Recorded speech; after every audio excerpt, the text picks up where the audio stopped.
大家好，我是瓦哥。今天这部影片我主要分成3大主题。第一个是针对上次手榴弹影片这个部分，第二就是针对这一次联署跟我们那个低动能游戏用枪商品标示基准修正草案的感想。第三个呢就是抽奖的部分。那我们首先讲第一个，在上一部影片我看到留言大部分都是问说提前布置的问题。当下我拍摄结束的时候呢，我有播放给被炸的人看，然后我也说我会放上YouTube 上面，基本上如果对方有任何问题或是任何不爽的情绪的话，当下他就会直接发现或直接解决了。这个影片放上去的时候呢，一堆人就问了嘛，我当下感想是说，你不是当事人，你在靠北什么？有当下很大的疑问。如果那天我炸到的是不认识的人，可能就直接当场发飙也不一定。后面想想也说，这个真的是没有说那么的恰当。针对这部分，我跟大家说声抱歉，对不起。那网络上常讲的嘛，道歉要露乳沟才有诚意。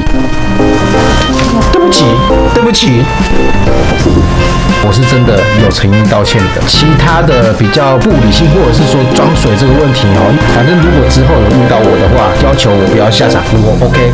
对，一开始有跟一个玩家问我跟他互喷，这个部分在第2天我就已经有跟他联络了，然后也有解决了。那我有跟他道过歉，所以这件事情也没有了，事情就是这样子。第二个话呢，就是有关于这一次就是低动能游戏用枪商品标示基准修正草案。昨天我看到 QMO 的这部影片，那我的感想是呢，我希望还是能够请大家能够帮忙一起去联署。我是像他讲的那种会炒的糖。会吵的小孩有糖吃的那一种，大家可以观察或者是回想一下，从以前到现在，有很多事情或是有很多法案有通过，大部分都是会吵的糖。大部分都是会吵的小孩有糖吃，大家可以回想一下，我就不明讲了。当然啦，这个是个自由民主国家，你要或不要，那还是取决于你自己。我只是觉得我应该要这样子讲，我也希望大家能够赶快去联署，赶快这样子做。毕竟现在只剩下100多个人，我们就可以到达门槛了，所以这件事情就赶快就是大家去联署一下。我相信这次过了之后，后面一定会有在另外一个需要大家联署的部分，到时候就请大家多多帮忙一下。我不管你今天是喜欢我影片，喜欢我这个人，或者是讨厌我，不喜欢我的，我都没关系。但是我希望大家可以帮忙去联署这件事情，或是多关注这件事情。如果你今天没有去关注，没有去联署，或是没有去在意的话，哪一天真的没办法玩了怎么办？希望大家可以就是多多团结这样子。那最后一个就是抽奖时间好的，那现在就开始轻松啦，就是抽奖时间。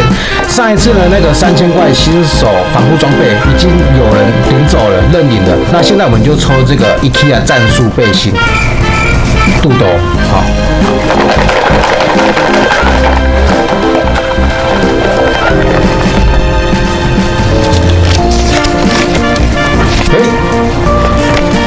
看到吗？登录一样就是在下礼拜3 5月6号半夜12点之前，然后点击我的说明栏下面我的粉丝专页跟我联络。